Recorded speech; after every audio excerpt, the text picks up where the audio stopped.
મહાદેવ કેમ છો? ત્યાર પછીનો આપણો ટોપિક છે સમતલ તરંગનું વક્રીભવન. સમતલ તરંગનું વક્રીભવન આપણે જોઈએ એની પહેલાં વક્રીભવનને થોડુંક રિવાઇન્ડ કરી લઈએ, જે આપણે રે ઓપ્ટિક્સમાં જોઈ ગયા. કિરણ પ્રકાશ શાસ્ત્રમાં આપણે શું શીખ્યા હતા કે વક્રીભવનમાં બે વસ્તુ જોવા મળે છે આપણને. પહેલું કે જે કાંઈ પણ આપાત પ્રકાશ છે એની દિશા પણ બદલાશે અને એનો વેગ પણ બદલાશે. આ બંને ઘટના થાય ત્યારે સમજવું કે પ્રકાશનું વક્રીભવન થાય. બીજું, પરાવર્તન. આની પહેલાંના વિડીયોમાં આપણે જે જોઈ ગયા પરાવર્તન, ત્યાં શું હતું કે પ્રકાશનું કિરણ અથવા પ્રકાશનું તરંગ એક જ માધ્યમમાં રહે. વક્રીભવન ક્યારે જોવા મળશે મિત્રો? પ્રકાશનું કિરણ જ્યારે એક માધ્યમમાંથી બીજા માધ્યમમાં જાય. પ્રકાશનું કિરણ જ્યારે એક માધ્યમમાંથી બીજા માધ્યમમાં જાય તો સ્વાભાવિક છે બંને માધ્યમની પ્રોપર્ટી અલગ હોવાની અને બંને માધ્યમની લાક્ષણિકતાઓ અલગ હોવાની માટે બંને માધ્યમનો એનો વેગ કેવો છે? જુદો જુદો છે. ઉતરેશ ભેજામાં રાઈટ. તો જેમ આપણે પરાવર્તન સમજવાનો પ્રયત્ન કર્યો હતો એ જ રીતે અહીં વક્રીભવન સમજશું, પણ કોનું? તો કે તરંગ અગ્રના સંદર્ભે. રે ઓપ્ટિક્સમાં તમે વક્રીભવન તો શીખી ગયા, પણ ત્યાં આપણે એક સિંગલ કિરણ લઈને સાબિત કરી દીધું કે પ્રકાશનું કિરણ પાતળામાંથી ઘટ માધ્યમમાં જાય રાઈટ, તો લંબ તરફ વળે છે. પછી ઘટમાંથી પાતળામાં જાય તો લંબથી દૂર જાય છે. પાતળામાંથી ઘટમાં જાય તો ક્યાં જાય? લંબ તરફ વળે. એનાથી ઉલટું, ઘટમાંથી પાતળામાં જાય તો લંબથી દૂર જાય. એ જ વસ્તુ અહીંયા પણ સાબિત કરવાની છે રાઈટ. ઓકે, તો પ્રયત્ન કરીએ કે સમતલ તરંગ અગ્રનો ઉપયોગ કરી અને વક્રીભવન સમજીએ. Refraction of plane wave using Huygens principle. હે ને? Huygens principle. હવે હાઇગેન્સનો પ્રિન્સિપલ આવે એટલે સમજી લો કે આપણે નવું તરંગ અગ્ર બનાવવાની વાતે. હાઇગેન્સનો પ્રિન્સિપલ આપણને શેમાં મદદ કરે? નવું તરંગ અગ્રનું સ્થાન, બરાબર, એનું સ્વરૂપ કેવું હશે એ આપણને જણાવશે.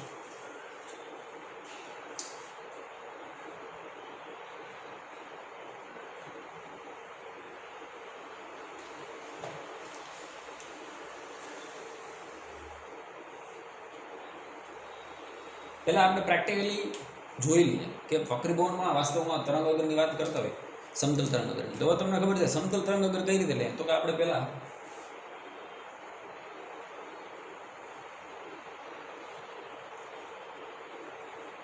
આપણે આવા બે સમાંતર કિરણો લેવું રાઈટ. અને તને ખબર છે કે આ બેની વચ્ચે લાખો કરોડો કિરણો છે, અનંત કિરણો છે આ બેની વચ્ચે. હવે આ બંનેને કોમન આપણે શું ખેંચી લે? હું લંબ. પ્રકાશના કિરણની દિશા આ છે દાખલા તરીકે, તો સમતલ તરંગ અગ્ર ક્યાં છે? આને લંબ. અથવા સમતલ તરંગ અગ્ર આમ આવે છે તારા તરફ, તો પ્રકાશના કિરણની દિશા આ સમતલ તરંગ અગ્રને લંબ હશે, તારા તરફ આવે. રેડી? તો એવા બે કિરણો આમ આવે છે.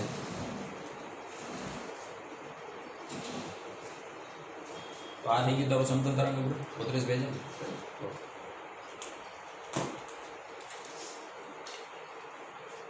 આપણે કાંઈક સરસ મજાનો રોલર આવી ગયો છે, તો સમજવાની મદદથી આ તારું આપાત સમતલ તરંગ અગ્ર જે પહેલા માધ્યમ છે. હવે એ માધ્યમમાં ઝડપ v1 છે અને આ માધ્યમમાં ઝડપ v2 છે. હું એક પ્રેક્ટિકલ એક્ઝામ્પલ આપીશ આના માટે, પછી આપણે થિયરી. ગણિતમાં કાંઈ છે ને બેટા, હાવ હેલું છે. મેં શું કીધું? વેવ ઓપ્ટિક્સ લોજિકલ છે અને કેલ્ક્યુલેશન બહુ ઇઝી છે. સાબિતીમાં કાંઈ છે નહીં. સમજાવવું જોઈએ, કોન્સેપ્ટ ક્લિયર થવું જોઈએ. ફિઝિક્સ ગોખવાનો સબ્જેક્ટ નથી, થોડુંક ફીલ કરો એના સબ્જેક્ટને. સબ્જેક્ટ એ જોડાવ રાઈટ. એ કે સાહેબ એમ કેમ સબ્જેક્ટ એ જોડાઈ જવું? મહેનત કરવી પડે, થોડોક પ્રેક્ટિકલ આસ્પેક્ટ વિચારવો પડે ને, ઓટોમેટિક ખ્યાલ આવશે. સમજાશે ને તો વધારે મજા આવશે, બરાબર. શબ્દોની પણ મર્યાદા હોય છે. બાળક પોતાની રીતે સમજવાનો જ્યારે વધારે પ્રયત્ન કરશે ને ત્યારે એને સૌથી વધારે જ્ઞાન પ્રાપ્ત થાય. એ કે આ અમે ટ્રાય કરશું. સારું, ટ્રાય કરો તો સારું. આ એક સમતલ તરંગ અગ્ર આવ્યું. આ ભાગ સૌથી પહેલા માધ્યમમાંથી બીજા માધ્યમમાં જાય. હવે તો સમજી લે, આપણે ધારી લઈએ કે આ પાતળું છે.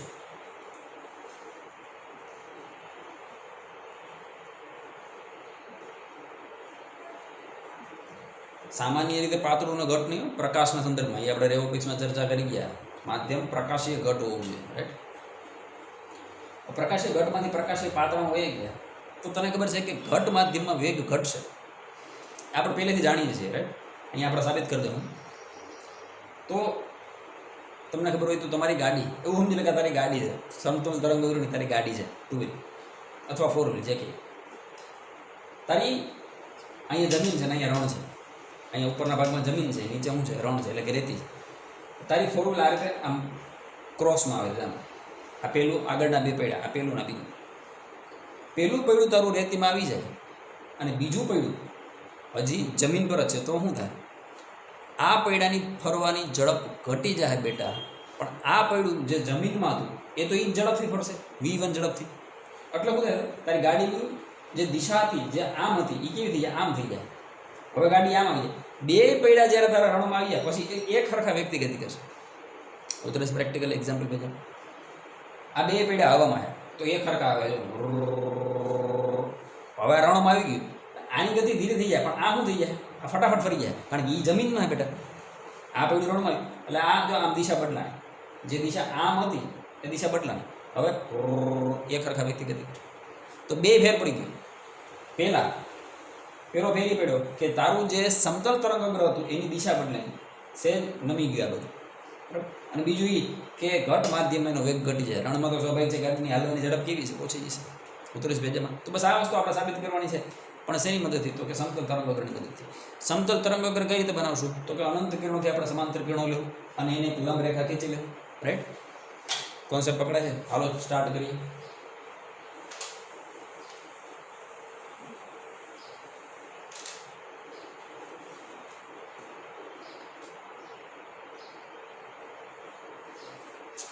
આ જે છે એ 2 માધ્યમને છૂટી પડતી સપાટી છે. બરાબર. ઉપરનું માધ્યમ જે છે, દાખલા તરીકે હવા લઈ લે, નીચેનું માધ્યમને પાણી લઈ લે. રાઈટ?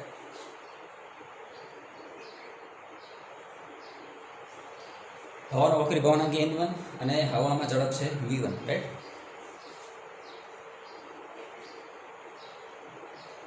માધ્યમ નીચે લઈ લે, માધ્યમ 2 અહીંયા.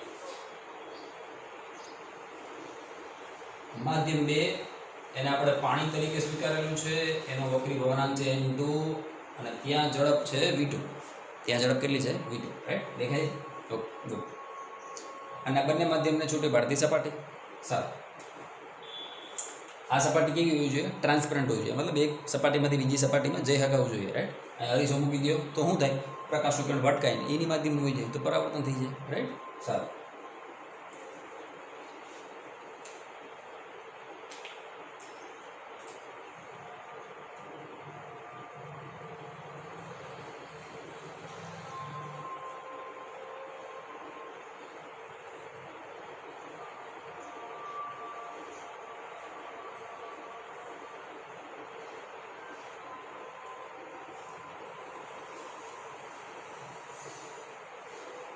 આ 2 સમાંતર કિરણો લઈ લીધા અને એને લંબ. બરાબર. લંબનો મતલબ એ થાય બેટા કે આ કિરણ અને તરંગ અગ્ર વચ્ચે 90 નો ખૂણો બનાવીએ. એ જ રીતે આ કિરણ અને આ તરંગ અગ્ર વચ્ચે કેવો ખૂણો બને? 90 નો. આ સમજણ? રાઈટ? ઓકે. સારું.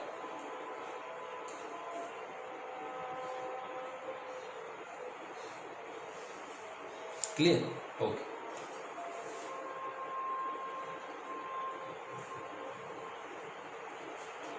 હવે એક વસ્તુ સમજો કે એ બિંદુએ આપાત કિરણ લંબ સાથે જે બનાવેલો ખૂણો હોય એને શું કહીએ? આઈ. એને શું કહેશું? આઈ. તો આ આખે આખું લંબ છે, દેખાય છે? હા. તો આ આઈ હોય તો વાહ વધી કેટલો હોય?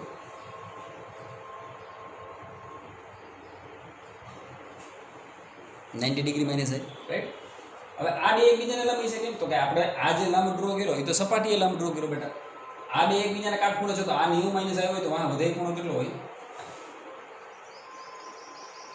હું તને વારે ઘડી 2 એટલા માટે સમજાવું છું. છેલ્લા આ વિડીયોમાં આપણે શું કીધું? તરંગ અગ્ર એટલે કે AB સમતલ સપાટી સાથે જે ખૂણો બનાવે ને એ આપણો આપાત ખૂણો હોય. એટલે આપણે આ આઈ સાથે ડીલ કરવાનું છે, આ આઈ સાથે નહીં.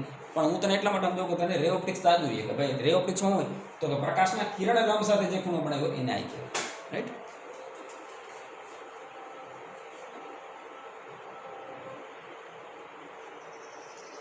હવે દરેક વિદ્યાર્થી સમજી શકશે ભાઈ આ આઈ છે તો આ પણ આઈ થશે. ક્લિયર? Very good.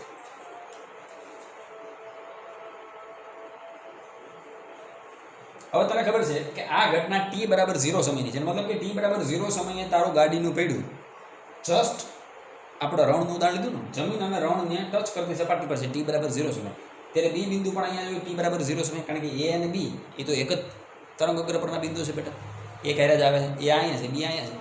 આ પૈડું રણને ટચ થઈ ગયું, આ પૈડું જો હવામાં, હવે શું થાય, જે દિશા આમ હતી એ આમ ફરી જાય, હવે આમ આગળ છે, જે દિશા આમ હતી એ આમ ફરશે. તો આણે તો સમયમાં કેટલું અંતર કાપ્યું છે, સમજી વિચારીને જવાબ દેજો.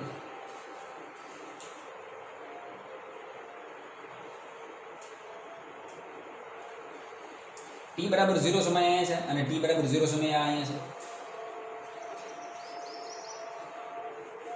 હવે મેં છેલ્લા વિડીયોમાં તમને શું સમજાવ્યું હતું કે જેવો પ્રકાશ કોઈ પણ સપાટીના સંદર્ભમાં આવશે તો એની સાથે શું કરશે, ઇન્ટરેક્શન કરશે, રાઈટ. તો એ ઇન્ટરેક્શનના કારણે હવે આ બિંદુ સપાટી પરનું આ બિંદુ શેના તરીકે કાર્ય કરશે, તો તમને ખબર છે ગૌણ વિક્ષોભના ઉદ્ગમ તરીકે કાર્ય કરશે. ગોળા બનાવવાની શરૂઆત કરી દીધી. બી પાસે તરંગઅગ્રના જેટલા બિંદુઓ છે એ ગોળા બનાવવાની શરૂઆત ક્યારે કરે, હોશિયાર છોકરો તરત આન્સર આપે છે, બી જે સી પાસે ભટકાય ને ત્યાં ગોળા બનાવવાની શરૂઆત કરે. પણ એ તો કે ટી બરાબર 0 સમયે એ તો જમીનના અડે ભટકાઈ ગયો એટલે એણે તો એના ગોળા બનાવવાનું ચાલુ કરી દીધું. એ જ રીતે ધીરે ધીરે પ્રકાશ એથી બી સુધી જતા બધા લાઈન બાય લાઈન આવી બધા. સૌથી છેલ્લે કોણ આવશે તો કે સી વાળો, બરાબર. ઓકે, તો હાલો મને કહો જી બીસી અંતર કેટલું કપાય ટો સમય બાદ, તો આપણે પાસે બેઝિક સૂત્ર છે ઝડપ બરાબર અંતરના છેદમાં સમય. ઝડપ કેટલી છે v1. પરાવર્તનમાં બેટા બે માધ્યમ એક જ હતા એટલે બે વખતે v જ લેતા હતા. હવે અહીંયા ધ્યાન રાખજો, અહીંયા ફેર પડ્યો. ઝડપ શું છે v1, અંતર કેટલું તો કે bc. સમય કેટલો તો કે ટો. bc ને કરતા બનાય બેટા શું થાય,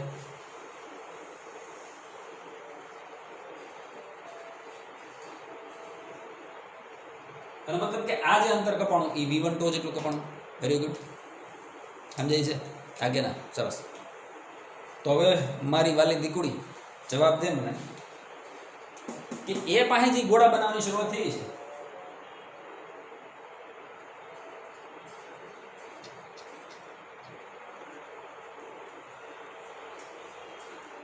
એ ગોળા દ્વારા બનતી મહત્તમ ત્રિજ્યા, હવે એ ગોળાએ કાપેલું અંતર આટલા જ સમયમાં ટો સમયમાં કેટલું હશે? હાલો હાલો ઝડપથી ગયો. હોશિયાર છોકરો શું બુદ્ધિ મારે હે ને કે ભાઈ ત્યાં ઝડપ વિવો નથી તો ટો સમયમાં ખેલ નોખો હતો. અહીંયા ઝડપ v2 છે ભાઈબંધ, સમય ભલે એક સરખો જ છે, ટો સમયની ચર્ચા છે. તો આ જે આપણે અંતરની ચર્ચા કરશું કે આ જે ત્રિજ્યા રહી એ ત્રિજ્યા કેટલી હશે, તો કે એના માટે સૂત્ર તો આજ રહે ઝડપ બરાબર અંતરના છેદમાં સમય. ન્યા ઝડપ કેટલી છે, હવે આપણે એને નામ આપી દઈએ એક કોઈ પણ પોઈન્ટ સ્વીકારીને, એ પોઈન્ટ ઈ છે દાખલા તરીકે. હવે જો ઈ ચર્ચા આગળ વધારી તરત આ વચ્ચેના દરેક બિંદુ શું બનાવશે, આમ ગોળા બનાવશે.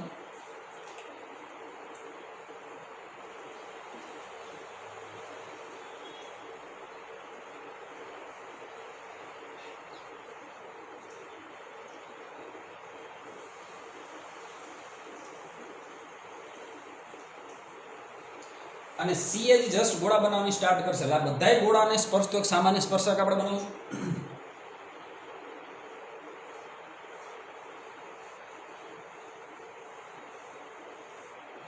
એ સામાન્ય સ્પર્શક આપણે આવો કંઈક જણાનો ઉતરેશ ભેજેના. હવે તમને ખબર છે કે એકવાર તમને શું મળી ગયું, એકવાર તમને શું મળી ગયું, તરંગ અગ્ર મળી ગયું, પછી તો બેટા કિરણની દિશા તો આપોઆપ નક્કી થઈ જાય. એ કે એવું મને કેમ ખબર પડે છે, જો તને તરંગની દિશા ખબર છે તો એને લંબ તરંગ અગ્ર જ હોય 100%. પણ જો તને તરંગ અગ્ર ખબર છે તો એને લંબ પ્રકાશની દિશા હોય. અહીંયા તારી પાસે જો કોઈ તરંગ અગ્ર આવી જાય તો હવે એને લંબ અને લંબ દિશા ક્યાં હોય,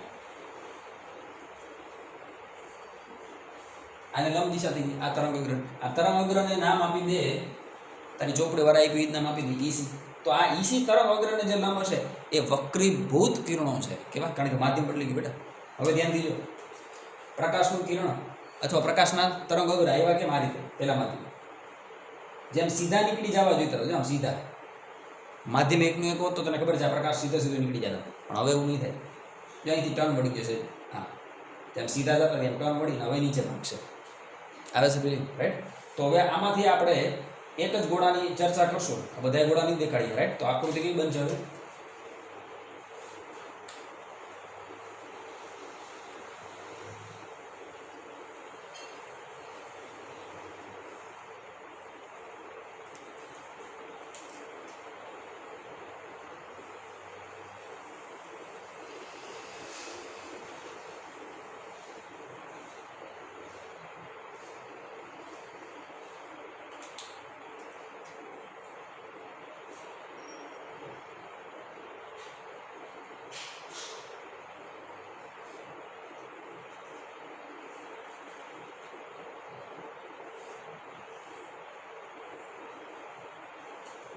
આ તારો ઈ પોઈન્ટ છે.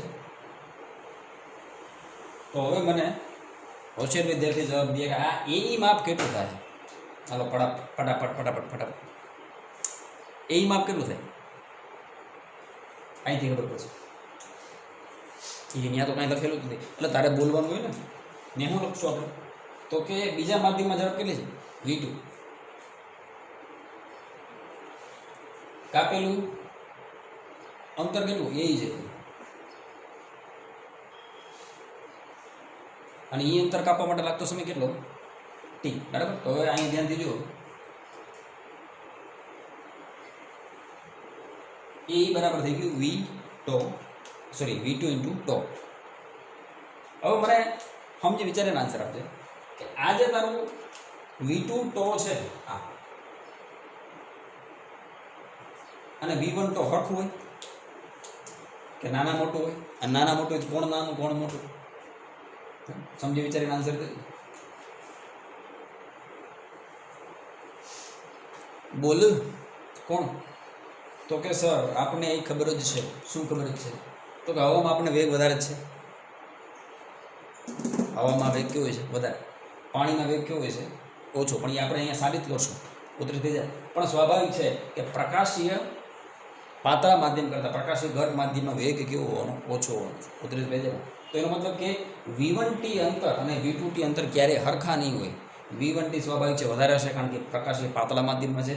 V2t કેવું હશે તો કે ઓછું હશે કેના કરતાં આના કરતાં. એટલે શું થાય કે આ બે અંતર એક હરખા નથી. બરાબર. પછી શું કરશો તો કે આ એરો કઈ રીતે નક્કી કરવો. આ એરો તું હું નક્કી નથી કરતા. આ એરો આ બીજો એરો દાખલા તરીકે આ એરો એ તું હું નક્કી નથી કરતા. તને એવો પ્રશ્ન થવો જોઈએ કે સાહેબ આ આપણે આમ લઈશું આમ લઈશું હા કારણ કે ત્રિજ્યાનું માપ તો ગમે ત્યાં હરખું છે. એક્ઝેક્ટ આયન્સ કેમ લીધો એ કોણ નક્કી કરશે તો કે આ બધાય જે આની વચ્ચે બધા એને ગોળા બનશે એ બધાય ગોળાને સ્પર્શતો એક સામાન્ય સ્પર્શક વિચારો. ધ્યાનથી જો એ પાસેના ગોળા સૌથી મોટા બન્યા પછી અહીંયા કંઈક વચ્ચે પોઈન્ટ હશે તો એના ગોળા નાના બનશે ને બેટા. એના ગોળા આવા કંઈક બનશે. આ ત્રિજ્યાના ગોળા બન્યા એનાથી જે કંઈક પોઈન્ટ આગળ હતો બેટા એના ગોળા કેવા બનશે. એના ગોળા આવા બનશે. એનાથી જે પોઈન્ટ આગળ હતો એના ગોળા હાવ નાના બનશે અને સી બિંદુ પાસે જે ગોળા બનવાની શરૂઆત થાય. એટલે શું કર્યું તો કે આ બધાને સ્પર્શો સામાન્ય સ્પર્શક વિચાર્યો. ઉતરેશ વેદ્યાનો ઓકે અને એને સોલિડ લાઈનથી બનાવી દઈએ.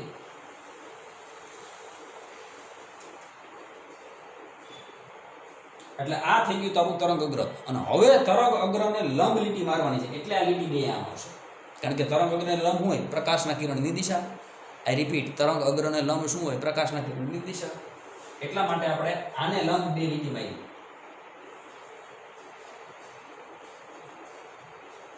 હવે આવે છે પેલી રેડી.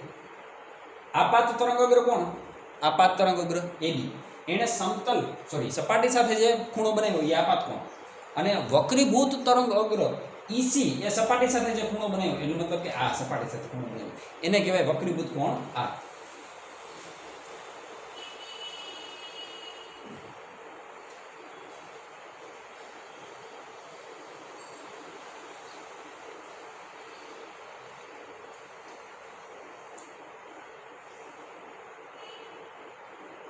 આ થઈ ગયું આપણું વક્રીભૂત કિરણ.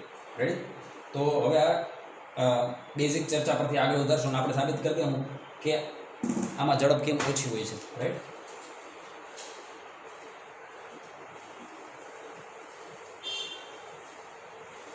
હવે કોઈ પણ જગ્યાએ વક્રીભવન તમારે સાબિત કરવું એટલે તમારે સ્નેલનો નિયમ સાબિત કરવો પડે. એનો મતલબ કે અહીંયા પણ જો આપણે એવું થયું હોય કે આ N1 છે બરાબર. મેં તમને સ્નેલનો નિયમ કઈ રીતે શીખવાડ્યો હતો જે તે માધ્યમનો વક્રીભવન બરાબર ત્યાં બનતા ખૂણાના સાઇનનો ગુણાકાર બરાબર. બીજી માધ્યમનો વક્રીભવન ત્યાં બનતા ખૂણાના સાઇનનો ગુણાકાર હંમેશા કેવો હોય સરખો હોય અથવા અચળ હોય. રેડી. તો એ સાબિત કરી દે અહીંયા ધ્યાનથી જો. હવે આપણી પાસે બે ત્રિકોણ બન્યા સરસ મજાના. ક્યાં ક્યાં એક ABC. આ ખૂણો કેટલાનો છે 90. એ જ રીતે તરંગ અગ્રને લંબ પ્રકાશની દિશા હોય એટલે AE પણ કાટખૂણો થાય. AE ready. હવે જો લખતા જઈએ જાણીએ છીએ રાઈટ.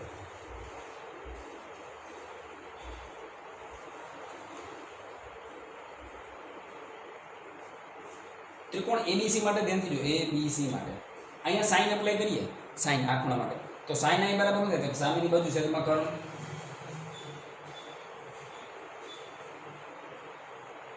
સામેની બાજુ કોણ છે? V1 તો, અને છેદમાં કર્ણ કોણ છે? તો કે એસી.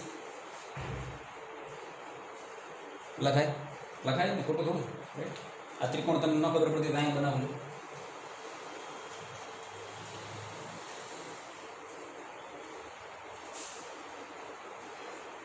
સાઈન એ બરાબર સામેની બાજુ છેદમાં કર્ણ. રેડી? એ જ રીતે નીચે આપણી પાસે બીજો ત્રિકોણ છે, ત્રિકોણ AEC માટે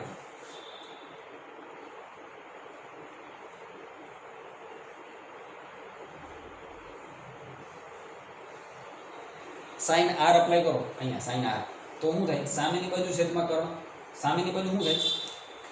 V2T, બરાબર? અને કર્ણ તો બેમાં કોમન છે, એસી, રાઈટ? ન ખબર પડતી તો નીચે બનાવી દો, અહીં જો ત્રિકોણ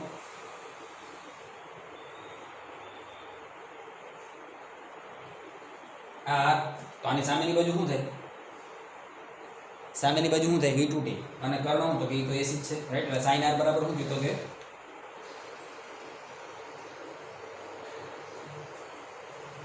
બે નો ગુણાકાર લઈ લે, સમીકરણ 1 અને સમીકરણ 2 નું. સાઈન આઈ ના છેદમાં શું થાય? Sine R.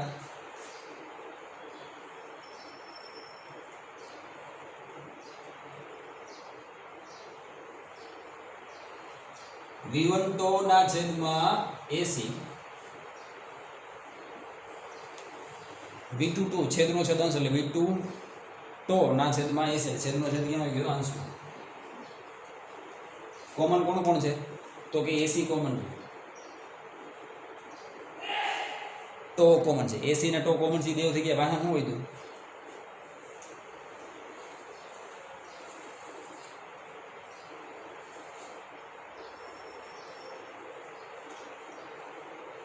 આના બરાબર શું લખી શકાય? ધ્યાનથી જો, આના બરાબર શું લખી શકાય? તો કે આના બરાબર અચળ લખી શકાય. કેમ? તને એકવાર માધ્યમ નક્કી કરી દઈએ એટલે એ માધ્યમ માટે ઝડપ ન બદલે. જે તે માધ્યમ માટે ઝડપ કેવી રહેવાની? અચળ રહેવાની. બીજા માધ્યમમાં એકવાર ઝડપ V2 કહી દીધી, તો આપેલા દાખલા માટે V1 અને V2, આપેલા કેસ માટે V1 ને V2 થોડું બદલે ઘડી ઘડી. માધ્યમ નક્કી થઈ જાય બેટા, એટલે V1 V2 નક્કી થઈ જાય. એટલે V1 ના છેદમાં V2 નો ગુણાકાર લે એટલે ગુણોત્તર, તો અચળ જ આવવાનો. રેડી? ઓકે. તો યાદ કર, રે ઓપ્ટિક્સમાં એ તો સાબિત કર્યું હતું આપણે કે કોઈ પણ માધ્યમની જોડ માટે સાઈન આઈના છેદમાં સાઈન આરનો ગુણોત્તર કયો હોય? અચળ. એટલે આ સ્નેલનો નિયમ સાબિત થઈ ગયો, પણ કેની મદદથી આપણે સાબિત કર્યો? હાઇગેન્સના પ્રિન્સિપલની મદદથી. પહેલાં આપણે તરંગગ્ર બનાવ્યું EC, રાઈટ? પછી નક્કી કર્યું કે આ ખરેખર વક્રીભવન થાય છે. હવે વક્રીભવનમાં આપણે એ સાબિત કરવાનું છે શું? કે I અને R વચ્ચેનો સંબંધ શું છે? અહીંયા ધ્યાનથી જો, અહીંયા તમે સમજી શકો.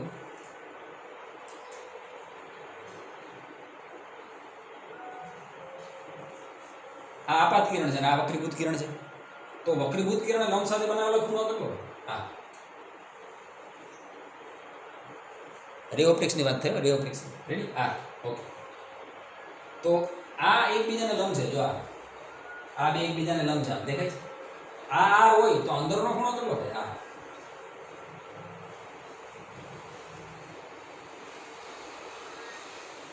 90 ડિગ્રી માઇનસ આર. હવે ત્રિકોણ AEC માટે જો આ 90 માઇનસ આર છે, આ 90 છે, તો આમાં વિધેય કેટલો? આર જ હોય ને, સ્વાભાવિક છે, રાઈટ? ઓકે.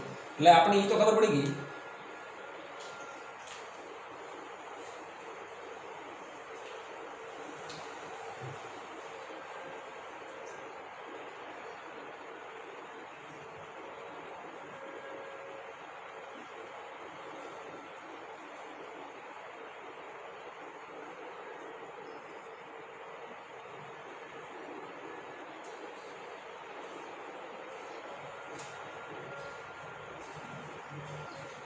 આપાત તરંગ અગર AB એ સપાટી સાથે બનાવેલો ખૂણો I, આ એ શું છે? આપાત કોણ. એ જ રીતે વક્રીભૂત તરંગ અગર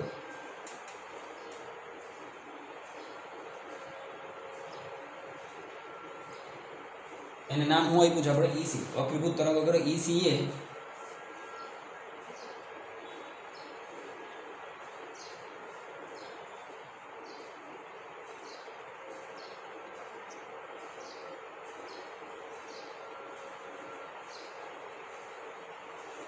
વક્રીભૂત તરંગ ECA સપાટી સાથે બનાવેલો ખૂણો R વક્રીભૂત કોણ. રેડી? ઓકે. હવે આ પ્રોસેસને આપણે આગળ વધારીએ. મેં શરૂઆતમાં જ લખ્યું કે માધ્યમ 1 નો વક્રી ભવનાંક n1 છે, બીજા માધ્યમનો વક્રી ભવનાંક n2 છે. તો તને ખબર છે વક્રી ભવનાંકને અને વેગને શું સંબંધ છે? યાદ કરો. વક્રી ભવનાંક અને વેગને શું સંબંધ છે? એ આ સંબંધ છે. અવકાશમાં પ્રકાશની ઝડપ ના છેદમાં જે તે માધ્યમમાં પ્રકાશની ઝડપ એને કહેવાય માધ્યમનો વક્રી ભવનાંક. રેડી? તો પહેલા માધ્યમ માટે વક્રી ભવનાંક n1 શું થાય? c ના છેદમાં v1. બીજા માધ્યમ માટે વક્રી ભવનાંક શું થાય? ટૂંકમાં કહેવાનો મતલબ એ છે બેટા કે n અને જે તે માધ્યમનો વેગ એકબીજાથી વ્યસ્ત પ્રમાણમાં ચલે. રાઈટ? જેમ વેગ વધારે એમ વક્રી ભવનાંક ઓછો, જેમ વેગ ઓછો એમ વક્રી ભવનાંક વધારે. રાઈટ? આના પરથી v2 ને કરતા બનાવો તો શું થાય? c ના છેદમાં n2. આમાંથી v1 ને કરતા બનાવો તો c ના છેદમાં n1.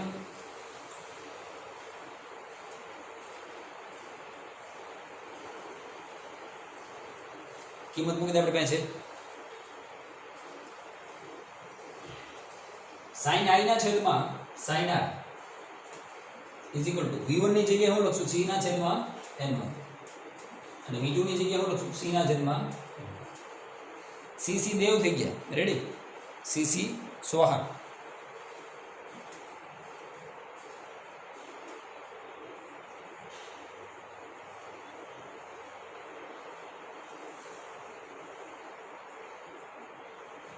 એનો મતલબ શું થયો તો કે sin i ના છેદમાં sin r બરાબર શું કીધું? n2 ના છેદમાં n1. રેડી? હામે ગચકાવી નાખો. હામે ગુણો તો શું થાય? n1 sin i બરાબર હામે ગુણ નાખો તો શું?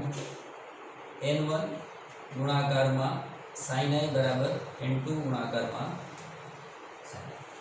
રેડી? હવે એક વસ્તુ ધ્યાન આ તો સ્નેલનો નિયમ સાબિત થઈ ગયો. n1 sin i ને શું કીધું? જે તે માધ્યમનો વક્રી ભવનાંક ને આ બનતા ખૂણાના sin નો ગુણાકાર. રેડી? n1 ગુણાકારમાં sin i બરાબર બીજા માધ્યમનો વક્રી ભવનાંક n2 ને આ બનતો ખૂણો કયો? r એનો sin નો ગુણાકાર.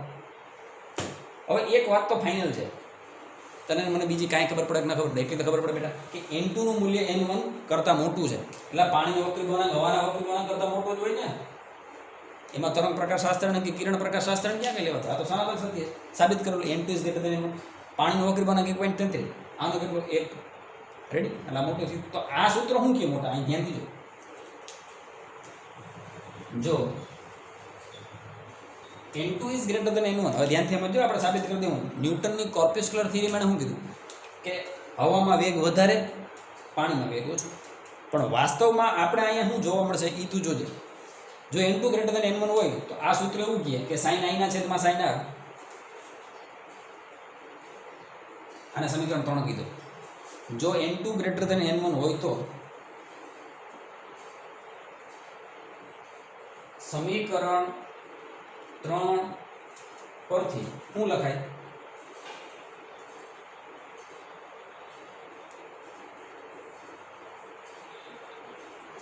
sin i ના છેદમાં sin r is greater than 1. અરે બેટા 1.33 ના છેદમાં 1 લે, આ 1.33 ના છેદમાં 1 તો સ્વાભાવિક છે ગુણોત્તર 1 કરતાં મોટો આવ્યો. એનો મતલબ કે sin i is greater than sin r.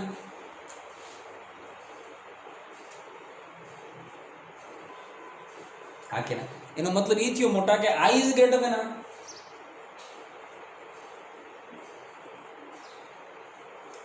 i is greater than r નો મતલબ શું થયો ખબર પડી તને? જો આ તારો લંબ છે અને આમ છે પ્રકાશનું કિરણ આવી. આ ઉપર i છે અને નીચે r છે. આ લંબ ઉપર i નીચે r. તો i મોટો છે r કરતાં, એનો મતલબ શું થયો? i કરતાં r નાનો છે અથવા r કરતાં i મોટો છે. એનો મતલબ શું થયો કે પ્રકાશનું કિરણ લંબ તરફ વળવું જોઈએ. કાતર દેવીની અસીમ કૃપાથી તને એ તો ખબર છે કે આ બે ખૂણા હરખા થવા જોઈએ, પણ આ લંબ તરફ વળે.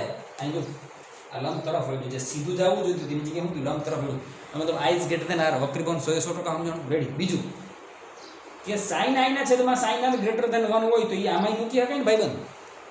આમાં મૂક તો શું થાય? અહીં લખું જો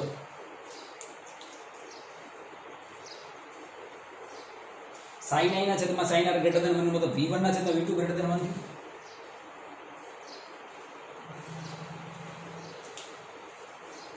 આ લખાય કે ન લખાય? હમણાં જ આપણે સાબિત કર્યું ને, બરાબર? તો મને આમાં કહે કે કયા માધ્યમનો વેગ વધારે અને ક્યાંનો વેગ ઓછો છે. થઈ ગયું સાબિત V1 is greater than V2. એટલે હવામાં વેગ વધારે હોય, પાણીમાં વેગ ઓછો હોય, V1 is greater than V2. તો એ તો આપણે સાબિત કરવું હતું. ન્યૂટન સાહેબ ત્યાં માર ખાઈ ગયા હતા. કોર્પ્યુસ્ક્યુલર થિયરીમાં એણે શું કીધું કે જેમ માધ્યમ ડેન્સરમાં વેલોસિટી વધારે હોય, રેરરમાં ઓછી હોય.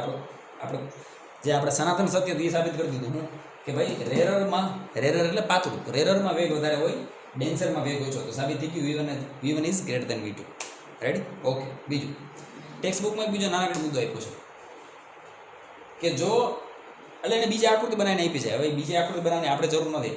જો હું એમ કહું કે N2 મોટું છે એટલે કે ઘટ છે અને N1 પાતળું છે, પ્રકાશી પાતળું, તો જે આકૃતિ આમ આવી હતી, જે આમ થયું હતું એની જગ્યાએ શું થાય, આ વધારે આમ થઈ જાય અને ગાડી આમ જાય.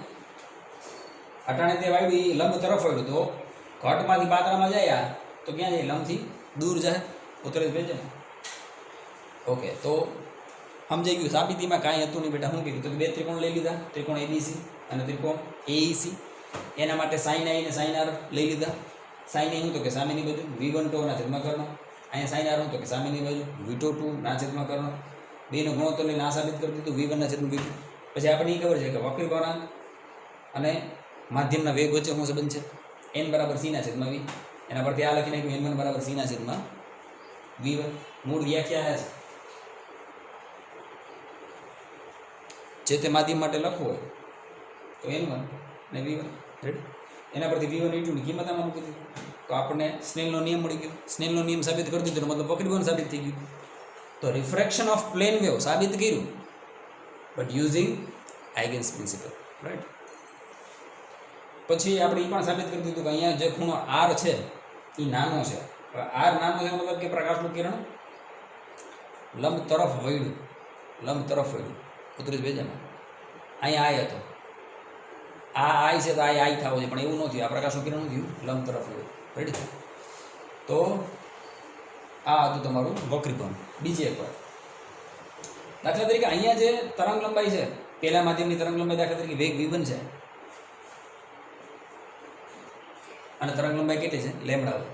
બીજું અહીંયા તરંગ લંબાઈ લેમ્બડા 2 લઈ ગઈ.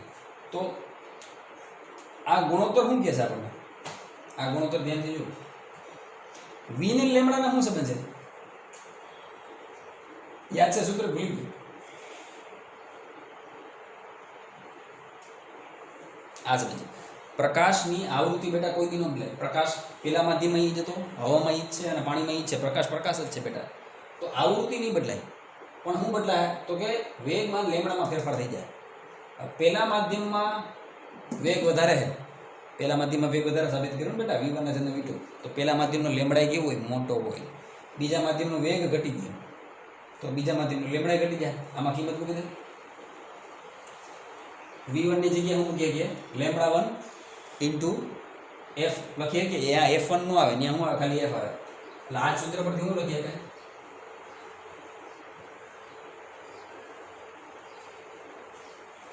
ફરીથી ff દેવ થઈ ગયા. એનો મતલબ કે લેમ્બડા 2 ગ્રેટર દેન લેમ્બડા 2. અથવા હંમેશા યાદ રાખજો કોઈ પણ માધ્યમની જોડ માટે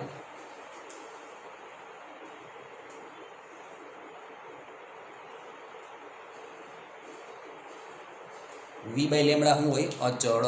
કેમ? કારણ કે બેટા આવૃત્તિ છે એ ઉદ્ગમનો ગુણધર્મ છે, તરંગ લંબાઈ માધ્યમનો ગુણધર્મ છે. તો યાદ રાખજે કોઈ પણ માધ્યમમાં જો વેગ ઘટે તો સાથોસાથ તરંગ લંબાઈ ઘટશે. જો વેગ ઘટે તો તરંગ લંબાઈ ઘટે તો જ ગુણોત્તર અચળ.